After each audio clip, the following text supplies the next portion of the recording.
सविस्तर चिंतनाकडे आपण वळणार आहोत. जगद्गुरु तुकोबाराय अभंगाच्या प्रथम चरणामध्ये सांगतात, उपजुनिया पुढते येऊ काला खाऊ दहीभात. उपजुनिया म्हणजे परत परत जन्माला येण्याची अपेक्षा जगद्गुरु तुकोबाराय करतात. का हो तुकोबाराय, तुम्ही एकीकडे म्हणतात मुखी नाम हाती मोक्ष ऐसे साक्ष बहुतांची, मग आम्हाला मोक्ष पदाला पोहोचवता, मग तुम्हाला मोक्ष मिळू शकत नाही का? पडलेला प्रश्न बरोबर ना. जर संत आपल्याला म्हणतात की नाम घ्या आणि मोक्षाची प्राप्ती करा, मग तुम्ही परत परत का जन्माला येता? तुम्ही परत परत फजिती का करता संसारात येऊन? तर जगद्गुरु तुकोबाराय सुंदर उत्तर देतात, आम्ही जन्माला येतो ते संसार करण्यासाठी नाही, आम्ही जन्माला येण्याची अपेक्षा करतो भगवंताच्या नामाची आणि फक्त हा काल्याच्या प्रसादाची. विठ्ठल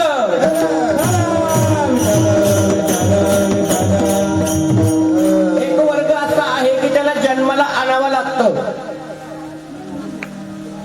त्याला म्हणतात देव. दुसरा वर्ग आहे की तो जन्माला स्वतःहून येतात, त्याला म्हणतात संत. आणि तिसरा वर्ग आहे त्याला जन्माला यावंच लागतं, त्याला म्हणतात मनुष्य. जन्म घेणे लागे केले कर्म झाले, कर्माच्या नुसारच तुम्हाला जन्माला यावंच लागणार आहे, याच्यात काही शंका नाही. आणि संत स्वतःहून जन्माला येतात, कारण कशासाठी?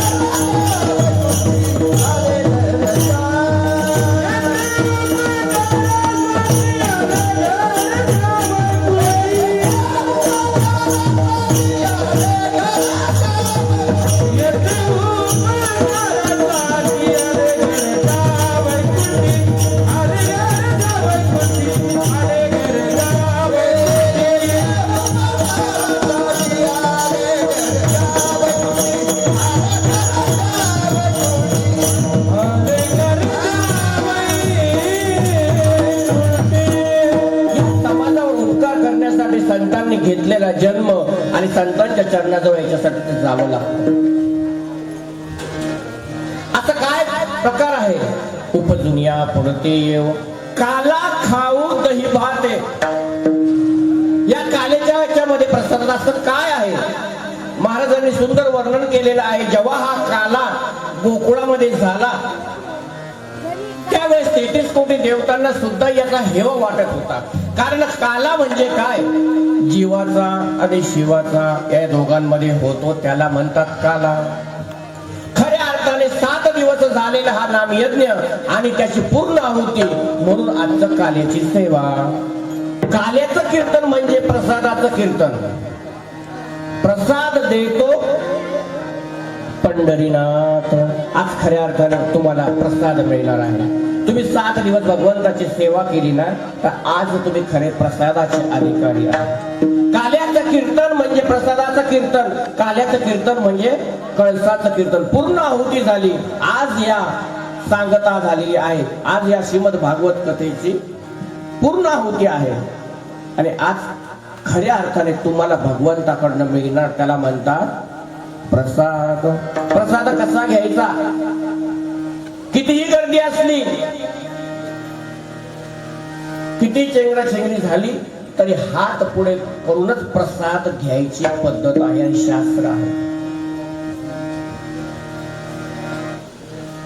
आपण म्हणतो प्रसाद द्या, फकाच्या बापाला घरी न्यायचा आहे. उपयोग नाही, हात पुढे करावा लागतो, याचक बनावा लागतं प्रसाद घेताना. कारण साक्षात आज भगवंत तुम्हाला प्रसाद देणार आहे.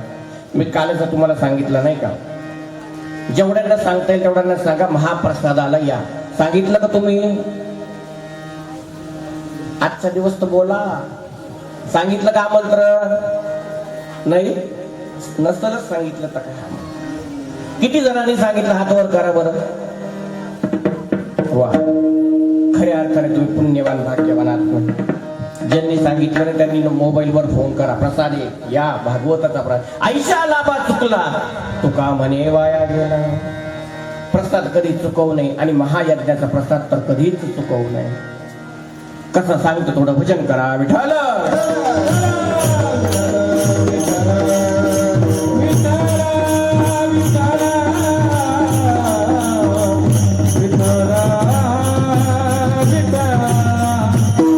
कारण या प्रसादाची जागा म्हणजे धर्ममंडप आहे आणि या धर्ममंडपामध्ये भगवंत येत असतो, साधू येत असतात, संत येत असतात, भक्त येत असतात, नामधारक येत असतात आणि यांच्या संगतीमुळे संगतीमध्ये मिळणारा जो अन्नाचा घास आहे, अन्नाचा कण आहे, तो प्रसाद रूपी पोटात गेला की आपल्याला सत विवेक बुद्धीची प्राप्ती होत असते. सगळ्यांमध्ये जीवा आणि शिवामध्ये काला होत असतो. जीव म्हणजे कोण? जीव म्हणजे कोण माहिती का? जीव म्हणजे कोण? आपण. किती सोपं उत्तर आहे. टिप्पणी ताई वर्षभर भागवत तुम्हाला चालवावं लागेल नाही का, तेव्हा काही गोष्टी आपल्याला कव्हर करता येतील. जीव म्हणजे आपण आणि शिव म्हणजे भगवंत. आणि जीवात आणि शिवात फक्त आणि फक्त तो प्रसादाची देवाणघेवाण होते, त्याला म्हणतात काला. आणि मग जीवाने आपला वाटा आणायचा असतो आणि शिवाने पण आपलं काहीतरी त्याच्यामध्ये मिसळायचं असतं, वाटा घ्यायचा असतो. म्हणून तुम्ही येताना दही आणि लाई सांगितली होती, आणली असेल सगळ्यांनी. आता हात वर करायची गरज नाही, कारण बघितलं मी कुरमुऱ्याच्या पुडीकडे पाहूनच सगळ्यांच्या लक्षात आलं, बाया माझी पुडी तर घरीच राहिली, आता कोण जाईल कीर्तन सोडून आलाय.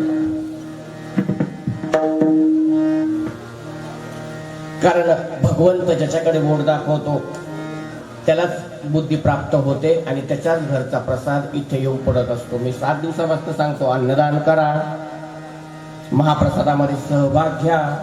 ज्यांनी घेतले त्यांचे फार फार धन्यवाद, ज्यांनी नाही घेतले त्यांचे अजून धन्यवाद. विठ्ठल.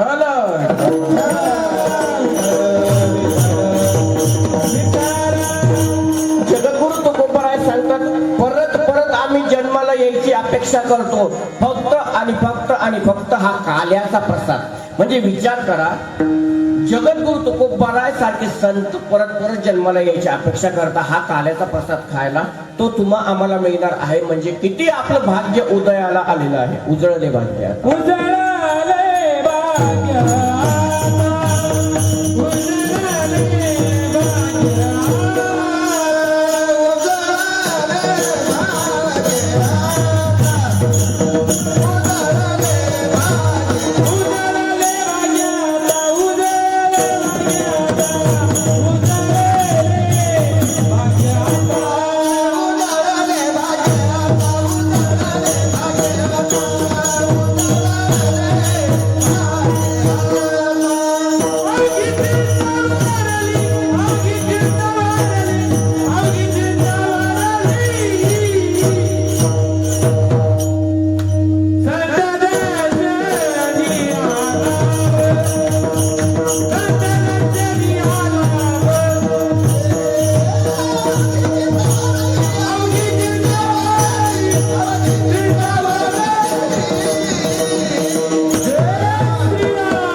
हा लाभ उजळले भाग्य. आता संतांच्या दर्शनामध्ये भाग्याचा उदय होत असतो.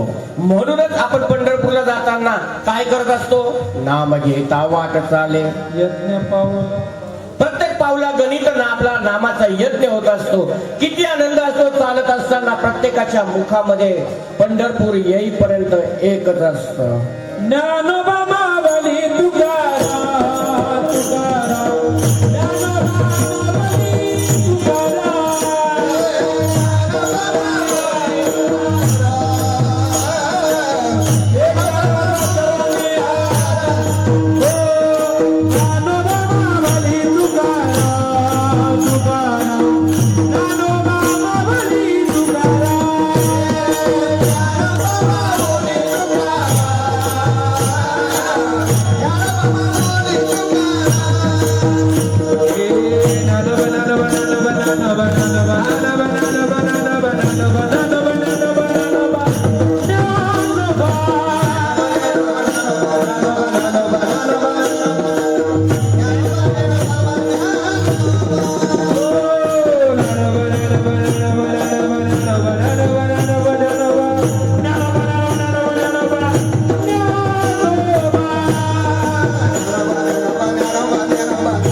पाय हलायला लागतात आणि अंगामध्ये संचार होणार एकच भजन जगाच्या पाठीवर आहे, ज्ञानोबा माऊली तुकाराम.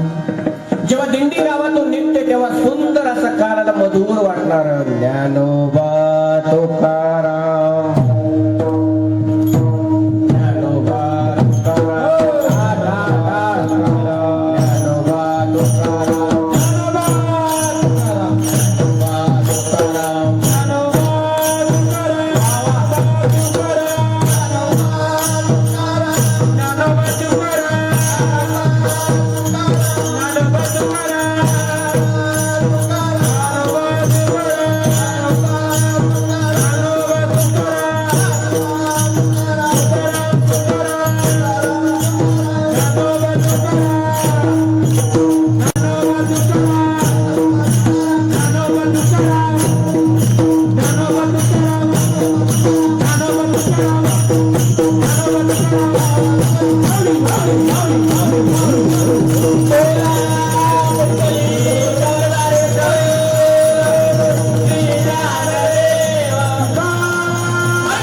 जावे त्याच्या वंशा तेव्हाकडे. पंढरीच्या वाटेला आल्यावर हा सगळा आनंद तुम्हाला मिळाल्याशिवाय राहणार नाही.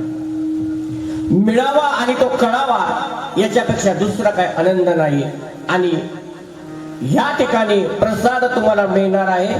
तुम्ही खरंच भाग्यवान आहात, पुण्यवान आहात. तुमचं प्रारब्ध उदयाला आलं. साधकाने प्रश्न केला, जगद्गुरु तुकोबर हा काला कुठे झाला होता आधी? महाराज म्हणाले, सांगतो थोडं भजन करा विठाल.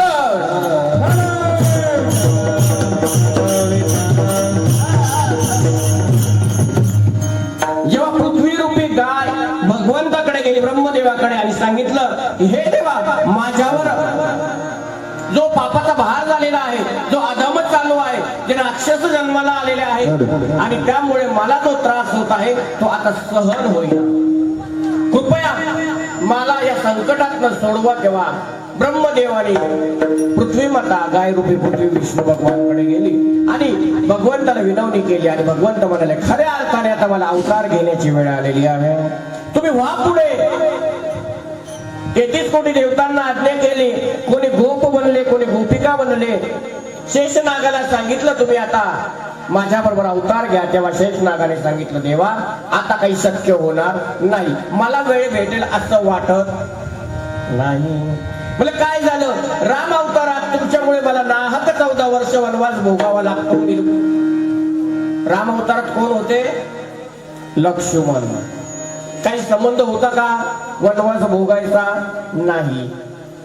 पण बंधू प्रेम याच्यासाठी जावं लागलं. आता माझ्याकडनं काही सहन होणार. तेव्हा भगवंताने सांगितलं, आता तुम्ही मोठे व्हा.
गेलो. तुझी आज्ञा मी पाळेल, हरकत नाही. बलराम दादा झाले आणि भगवंताने सांगितलं पृथ्वी मातेला, तुम्ही आपल्या जागेवर जा. योग्य वेळ आली की मी अवतार घेतल्याशिवाय राहणार नाही. इकडे वसुदेव आणि देवकीचा विवाह झाला. प्रसंग मी तुम्हाला खोलवर सांगितलाय कथेच्या माध्यमातून. का सांगू परत? काल्याच्या कीर्तनाला आलेले नवीन परत सांगू का? सांगा मग. विठ्ठल विठ्ठल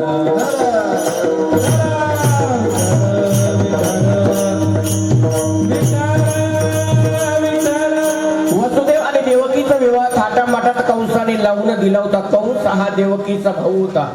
बहिणीचं कन्यादान केलं आणि पाठवणीची वेळ आलेली आहे आणि रथामध्ये पती पत्नी नवरदेव नवरी बसवलेले आहे. वसुदेव देवकी बसलेले आहेत आणि स्वतः सारथ्य करण्यासाठी सारथी म्हणून घोड्याचे लगाम हातात घेतला. कंस निघाला आणि एकच आकाशवाणी झाली. आकाशाची वाणी आकाशाची वाणी सांगत असे कंस, हे कंसा, ज्या बहिणीचा तू थाटामाटात व्यवहार साजरा केला, कन्यादान केलं, आता तिला पाठवणीसाठी स्वतः सारथी बनला. त्याच बहिणीचा 8वा पुत्र तुझा वध करणार आहे. अचानक माणूस बदलून कसा जातो बघा. जो कंस आनंदी होता त्या कंसाला कळता क्षणी लगाम फेकला, खाली उठेवा.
वसुदेवाने खाली उतरून हात धरला.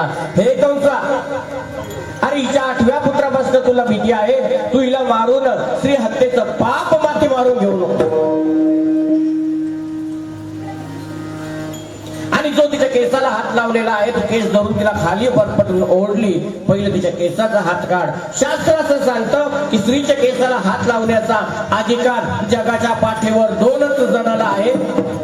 तो म्हणजे एक तर त्या स्त्रीच्या केसांना फक्त तिचा पती हात लावू शकतो आणि दुसरा श्री गुरु. जेव्हा गुरुदीक्षा दिली जाते तेव्हा मुंडन केलं जातं गुरुच्या हातनं, तेव्हा गुरु. अशा 2च जणांना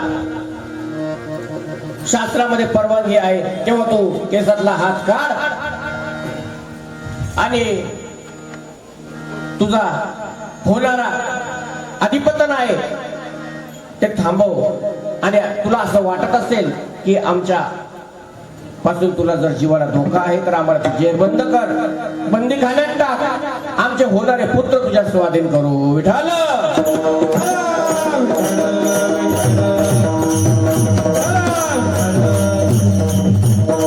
आणि साखर बांधले.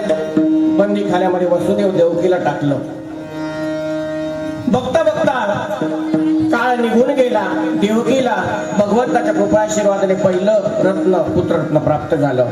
बाळ रडायला लागलं. रडण्याचा आवाज कंसाच्या कानावर गेला आणि कंस नागासारखा फुसकाऱ्या टाकत आला. बाळ हातात घेतलं. बाळाचं सगुण गोजीर रूप बघितलं. त्या बाळाने काय केलं? पहिला आहे, निरागस आहे, लहान आहे, आपल्याला 8व्यापासून भीती आहे. याला मारून आपण कशाला बाळ हत्येचं पाप घ्यायचं? तेव्हा नारद मुनी तिथे आले. नारायण नारायण. कंसा, असा मूर्खपणा करू नको. जर उलटी गिनती केली तर पहिला सुद्धा 8वा होऊ शकतो, कारण कंसाच्या पापाचा घडा भरवायचा होता. त्या बाळाचे पाय धरले, गर फिरवलं आणि आपटलं, बाळाचा जीव घेतला. असे देवकीचे 6 पुत्र मारण्यात आले. 7वा गर्भपात झाला म्हणून रोहिणीच्या गर्भामध्ये तो गर्भ प्रस्थापित केला यशोदा मातेच्या तिकडे गोकुळामध्ये. आणि मग 8वा गर्भ साक्षात भगवंत प्रस्थापित झाले. गोपाल कृष्ण भगवान. लाखो सूर्य जसे एकत्र यावे आणि प्रकाश पडावा तसा बंदीखाना उजळून निघाला. गर्भाच्या पूर्ण दिशेने असं लखलखाट होता. देवकीच्या चेहऱ्यावर इतकं तेज होतं कारण साक्षात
मदत करत चला. तर कीर्तनकाराच्या बुद्धीला ज्ञानाचा पाझर फुटण्यासाठी गायनाचाराने शास्त्रोक्त प्रमाण दिले पाहिजे. म्हणजे कीर्तनकार कसा पोपटासारखा बोलता होतो, पटापटा पटापटा, नाही काय. तुमच्या भाषेत याला म्हणतात कॉपी. तुम्हाला कळणार नाही, नाही कळलं तेच बरं आहे, नाही का विठाला.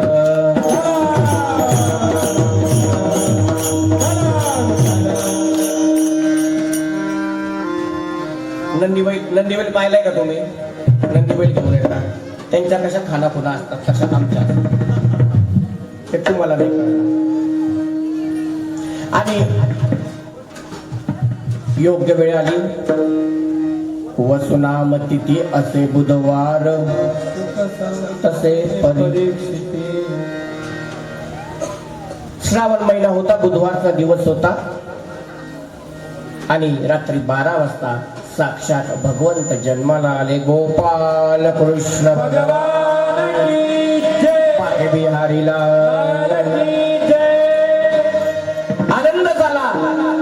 चतुर्भुज रूपामध्ये दर्शन घेतलं. देवकी मातेने सांगितलं, भगवंता अरे कोण मान्य करेल एवढा मोठा माझा पुत्र आहे आणि मला लहान होता येत नाही, पण तुझ्यासाठी मी लहान होतो. भगवंत लहान झाले. मांडीवर सुंदर रूप भगवंताचं डोळ्यामध्ये भरवलं. आनंद झाला.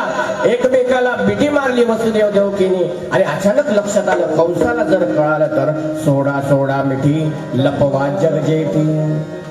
जर कंसाला कळालं तू माझ्या बाळाला मारेल. भगवंताने सांगितलं, आई आता घाबरायचं, मी आलेलो आहे.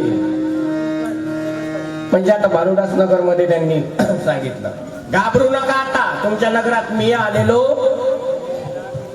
घाबरायचं कारण कधी या गल्लीत तर कधी त्या गल्लीत, पण आहे, फक्त मला आवाज द्या. काल मी बघितलं, खऱ्या अर्थाने उत्साह आहे. मला असं वाटलं होतं एवढेच गल्ली कुठे मर्यादित होते, काय दिंडी होती, इतके प्रतिसाद देतील असं मला वाटलं नव्हतं. खरंच तुम्ही हरिभक्त परायण आहे याची पावती मिळाली. भानुदास नगर म्हणजे खऱ्या अर्थाने वैष्णव आहे. किती भाव.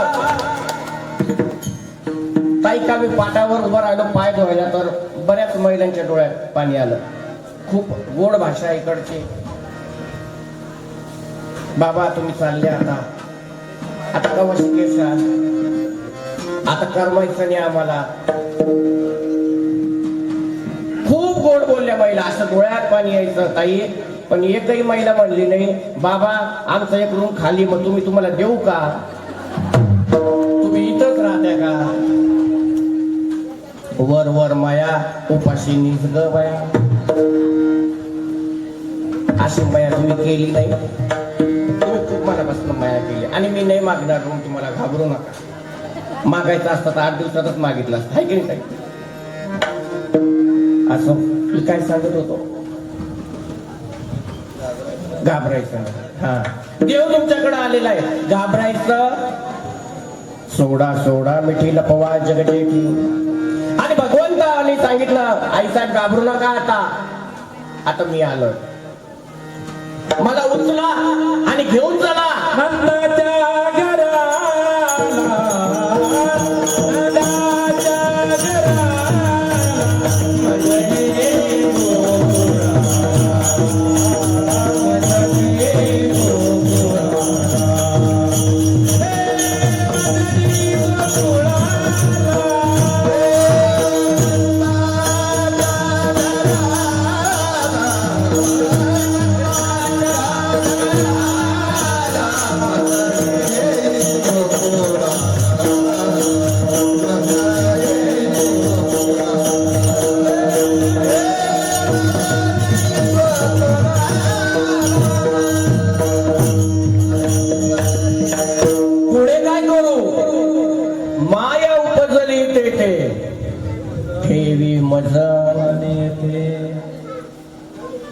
तिथे माया जन्माला आलेली आहे, तिला उचला, मला तिथं ठेवा आणि तुम्ही निघून या.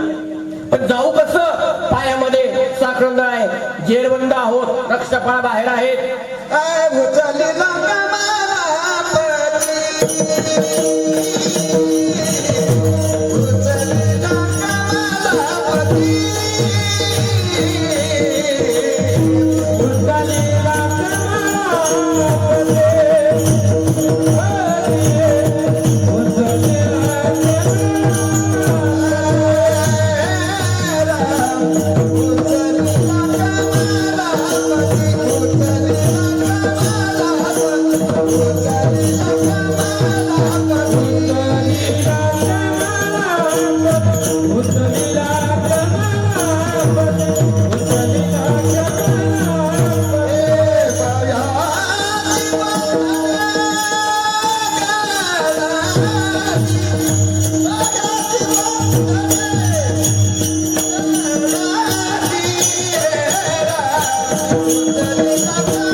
पायाची बंधने गळती, भगवंताला डोक्यावर घेतला, पायाची बंधने गळाली, सगळे रक्षपाळ मोहित गेले. बाहेर मुसळधार पाऊस चालू होता, भगवंताला घेऊन निघाले, यमुना काठावर गेले. दुथडी भरून वाहणारी यमुना माता जणू काही भगवंताच्या चरणाचा स्पर्श करून आशीर्वाद घेऊ इच्छित होती. भगवंताने डाव्या पायाचा अंगठा बाहेर काढला, यमुना मातेने स्पर्श केला, दर्शन दिलं, रस्ता दिला, वाट दिली, गोकुळात गेले, भगवंताला ठेवलं, माया घेऊन आले. इकडे माया आल्यावर माया आकांत करायला लागली, रडायला लागली. व कंसाने ते ऐकलं, पळत आला, पाय धरले, हात आठवा असावा, गरगर धरून मारण्याचा प्रयत्न केला. हातातून माया सटकली, आकाशात गेली आणि आकाशवाणी झाली. तुझ लागी वदी मजला मजा देवा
ऐकायचा आनंद करा. वा, क्या बात आहे. शिकले जाता जाता का होईना शिकले. बरं वाटलं जरा. टाळ्या अशा वाजवतात तसं काही 10 रुपयाला एक टाळी भेटत म्हणजे.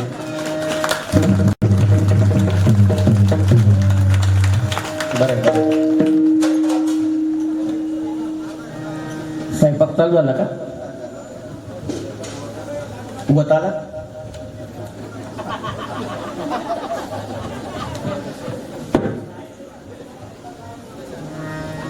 फोडायची आणते. विठ्ठल विठ्ठल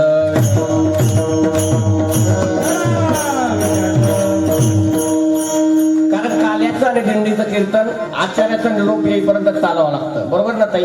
असा नियम आहे. जोपर्यंत नियोजनकाराचा किंवा स्वयंपाकवाल्याचा निरोप येत नाही, स्वयंपाक झाला तोपर्यंत कीर्तन थांबवता येत. म्हणून मी विचारलं, मला आवाज झाला भांड्याचा. तर एका ठिकाणी असंच झालं, मी कीर्तनाला गेलो, नवीन कीर्तनकार झालो होतो मी, आणि काल्याचं कीर्तन पहिलंच माझं, आणि कीर्तनाला सुरुवात केली. पाठ केलेलं सगळं बोलून झालं माझं, आणि मला निरोप आला, महाराज कीर्तन थांबवा. फार बरं वाटलं, कारण माझा पाठांतराचा तेवढा कोठा आणि त्यांचा हात टायमात आला, म्हणजे मला बरं वाटलं. आणि काय भानगड झाली की मंडपाच्या माग कुत्र्याच्या मारा मारायला लागल्या, आणि त्या 2 कुत्र्याच्या मारामाऱ्यामध्ये कुत्र्याचं पिल्लू सापडलं, ते उडलं आणि कढीमध्ये जाऊन पडलं. कढी, भात आणि बुंदी होती प्रसादाला, महाप्रसादाला. आणि परत ते आलं पळत, महाराज महाराज कीर्तन लांबवा. आता काय करायचं? आता काय करायचं? आता पाठ केलेलं तर सारं बोलून बसलो, आता काय करायचं? म्हणलं किती वेळ लांबवायचा? कालच सांगितलं कडी होईपर्यंत लांबवा. मग मी चालू केलं. 8 पाटनगर होते बर का, तेथे एक राजा राहत होता बर का, त्याची एक सुंदर राणी होती बर का. ते पती पत्नी एका नदीच्या किनारी गेले बर का. तेथे एका सुंदर नौकेमध्ये 2 पती पत्नी बसले बर का. ती नौका पाण्याच्या मध्यभागी गेली बर का. सोसाट्याचा वारा सुटला बर का. त्या पुनावेमध्ये एक पान पडलं बर का. ते आंब्याचं नव्हतं बर का, ते पिंपळाचं नव्हतं बर का, ते वडाचं नव्हतं बर का, ते लिंबाचं नव्हतं बर का, ते मोगऱ्याचं नव्हतं बर का. असं बरंच वेळ मी चालू दिलं. आणि मग एक बाबा उठले यांच्यासारखे, बाबा पान कसलं होतं सांगा ना, ऊन तापत चाललं. मी म्हणालो कडी झाल्याचा निरोप आला सांगेल बर का. म्हणून विचारलं स्वयंपाकाचं काय नियोजन आहे. विठ्ठल विठ्ठल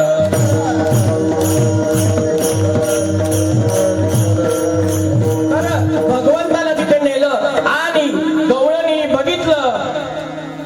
ओ नंद बाबा लल्ला भयो, सगळं गोकुळ पळत सुटलं. नंद घर आनंद भयो, जय कन्हैया लाल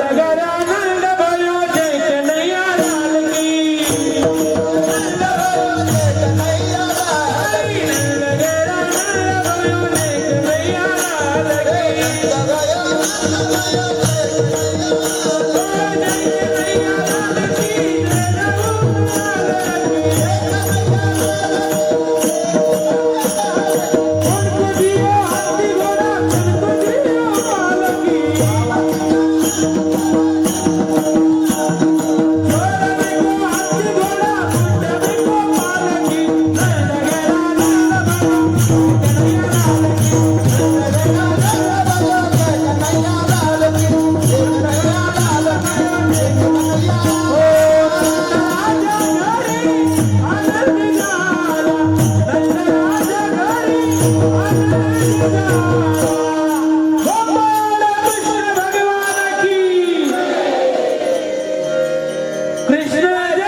गळ्यातल्या सगळ्या सोन्याच्या माळा काढल्या, दान केल्या, 9 लाख गाई दान केल्या आणि मग आनंदी आनंद झाला.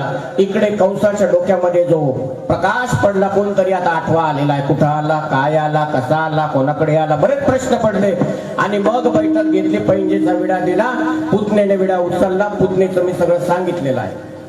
पहिली राक्षसी पुतना आली आणि तिने तो पैंजेचा विडा उचलण्यासाठी तिने मायावी रूप धारण केलं आणि सुंदर तयारी केली. पुतळ्या डोरल्या सगळ्या पैंजे कमरेला कंबर पटा नाकात नंद घालुनी सगळ्या साथी माती करुनी नाकात नंद घालुनी सगळ्या साथी माती करुनी चले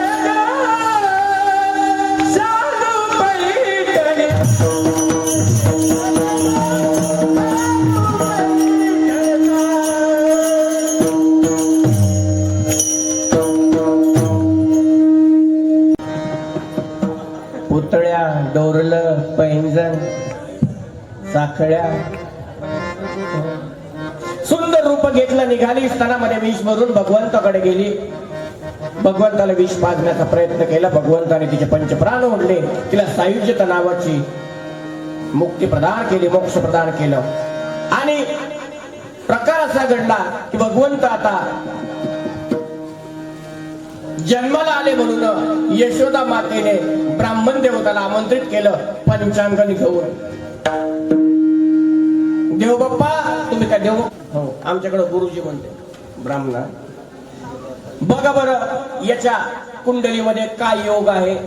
ब्राह्मणाने श्रीकृष्णाची कुंडली बघितली, सांगितलं मैया हा 1 नंबरचा चोर निघणार आहे, पूर्ण गोकुळाला डोकदुखी बनणार आहे.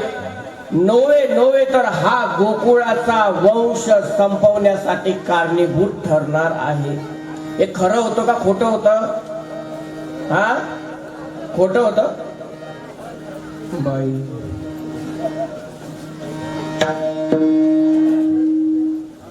सलाईन लव भागवत केली म्हणजे खोटं होतं. खरं होतं ना. मरावा तुमच्या पोटाला यावा द्यावा. कालच कथा केली ना कृष्णांचा शोध आम्हाला कसे गेले भगवंत. हे खरं होतं. आणि भगवंताने सांगितलं माझी पोळखोल आत्ताच करायला लागला.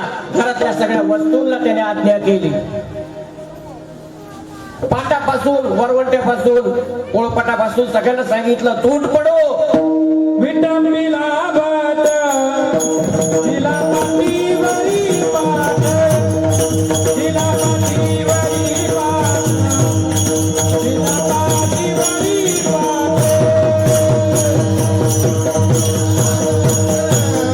तिला पाठीवरी पाट तिला पाठीवरी पाट.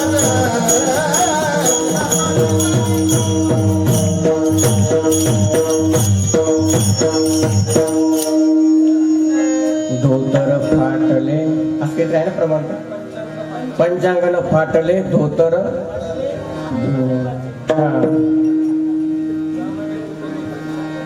जानवे तुटले पंचांग फाटले धोतर.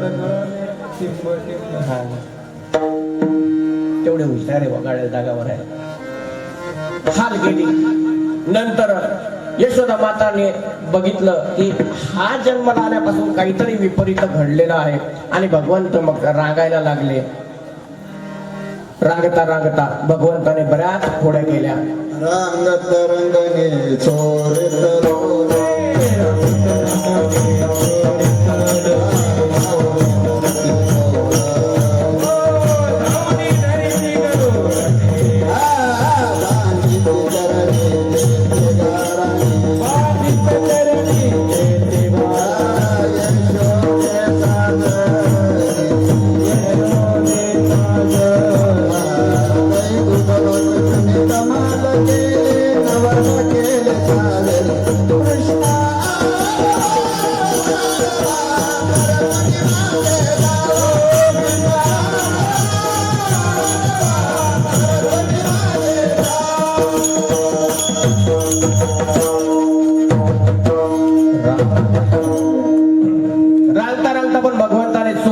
सुरुवात केली आणि भगवंत बसायला लागले.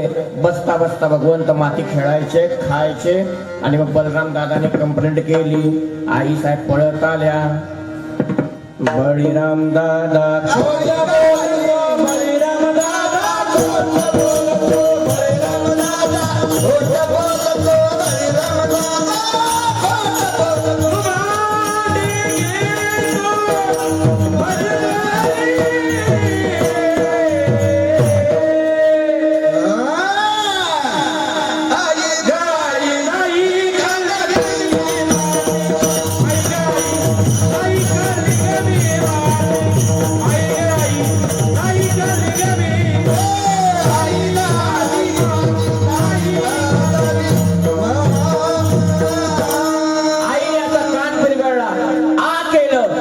ब्रह्मांडाचं दर्शन भगवंताच्या मुखामध्ये यशोदा मातेला झालं. यशोदा मातेला चक्कर आली, डोक्याला हात लावला. काय करावं? भगवंत आता चालायला लागले. घरातही बऱ्याच खोड्या केल्या. आई म्हणाली, बास तू गल्लीत जायचं, आता बाहेर खेळायला जात जा, घरात त्रास देऊ नको, मला काम सुचत नाही. भगवंत बाहेर गेले. सुदामा, पेंड्या, बोबड्या, वाकड्या असे सगळ्यांचं मंडळ तयार केलं. प्रकार असा घडला, भगवंताने कार्य करायचं होतं, भगवंताला उद्धार करायचा होता, भगवंताला चोरी करायची होती, म्हणून मंडळ स्थापित केलं. बारकाईने आहे का? सगळे घेतले. सुदामा, पेंड्या, बोबडा, वाकडा. आता वाकडा कामाचा होता का? बोबड्या कामाचा होता का? नाही. पण भगवंतानी हे पहिलं ऍड केले. म्हणून कोणतंही कार्य करत असताना नास्तिक लोक पहिलं घेऊन चाला. तात्या तुम्ही पहिलं टेम्पोत बसा, तुम्हाला बिगर बसता फाडाणं नाही. तात्या सारखं कपड्याचं अक्कल कोणालाच नाही. तात्या फुगला. त्याला माहिती, तात्या जर माग गावात सोडला तर टाळा बसू देणार, जमलेलं मोडून टाकेल. म्हणून पहिलं तात्या गाडीत घालायचा. भगवंताने सांगितलं, तुम्ही तात्या आहे का? बाई तुम्ही आमच्याकडचे तात्या. खानदेश मध्ये तात्याच म्हणतात मोठ्या भावाला, नाही का तात्या. म्हणून पहिलं गाडीत घालायचे असते. तुम्हाला जर असं वाटलं ना, बाया महिला मंडळ घरामध्ये भाऊकीमध्ये एखादी खोडीची तुमची भाऊबंदी, पहिलं आका चला बरं. बया तुमच्याशिवाय काय होतं का? तुम्ही वाट्या म्हणून एवढं गाडं वड, नाही तर आमच्या सारख्याला काय येत होतं? लगे घेतला पदर, चालली पुढं. उगून द्यायचं, उगून घ्यायचं, तोंडात साखर पाहिजे, सगळ्या गोष्टी होत असतात. पण तुम्ही काय करते? जखमीवर मीठ चोळून येते आणि मग दंगा होतो लग्नात कार्यात. तसं नाही करायचं. भागवतात काय सांगितलं देवाने? पहिलं खटनट या रे. देवाने सांगितलं पहिलं खटनट या. बाकी असं म्हणलं की चांगले चांगले या, असं नाही म्हटलेलं. खटनटाला पहिलं पुढं घाला आणि मग कार्य पार पडत असतं. मंडळ स्थापन केलं. सांगितलं आजपासून आपलं मंडळ फक्त आणि फक्त पोटाला खाणार, चोऱ्या करायच्या, मी सांगेल तसं वागायचं. चालेल कृष्ण? तुमच्या पोटाला मी काही कमी पडू देणार नाही. दही, दूध, तूप, ताक, लोणी मथुरेला जाणार नाही.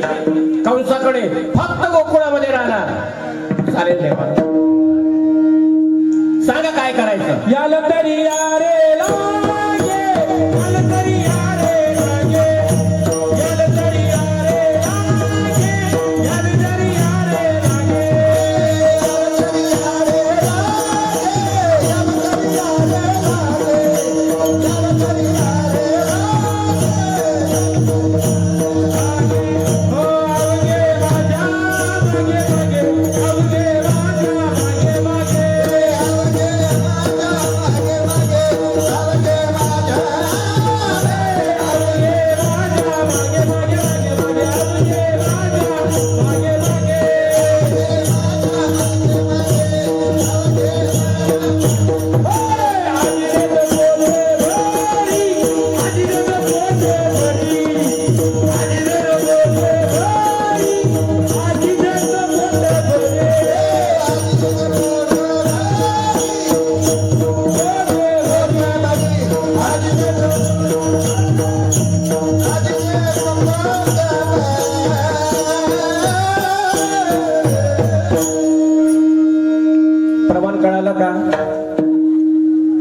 प्रमाण नाही.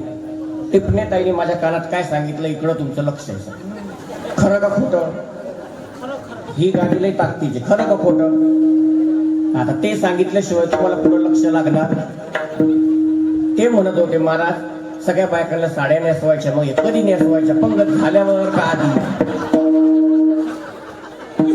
कळलं आता? हा. विठाल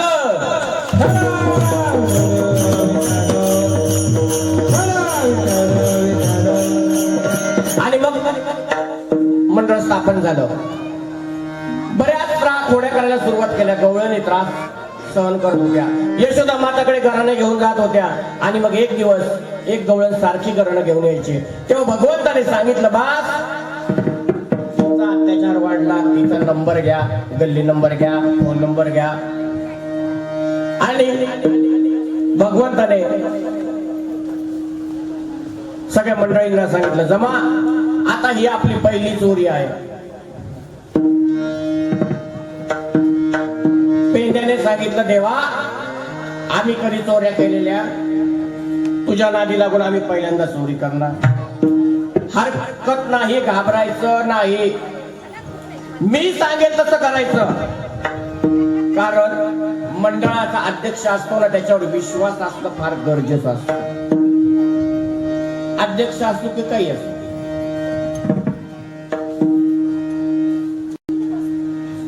आता या घरामध्ये चोरीला जायचंय, सगळ्यांनी डोळे बंद करा. तुम्ही नाही, देवानी सांगितलं मंडळाला सगळ्यांनी डोळे बंद झाकले असे. आता मी म्हणेल 1 2 3 म्हणलं की तुम्ही घरात जाणार, डोळे उघडायचे, दही दूध लोणी जे असेल ते खायचं पटापटा. आणि मी परत 1 2 3 म्हटलं तर तुम्ही बाहेर येणार. पेंड्याने अविश्वास दाखवला. असं होईल ना नक्की? देव म्हणला विश्वास ठेव. ज्याचा विश्वास डगमगला त्याला भगवंत फटके दिल्याशिवाय राहत. कारण विश्वास खूप जणांचा डगमगतो.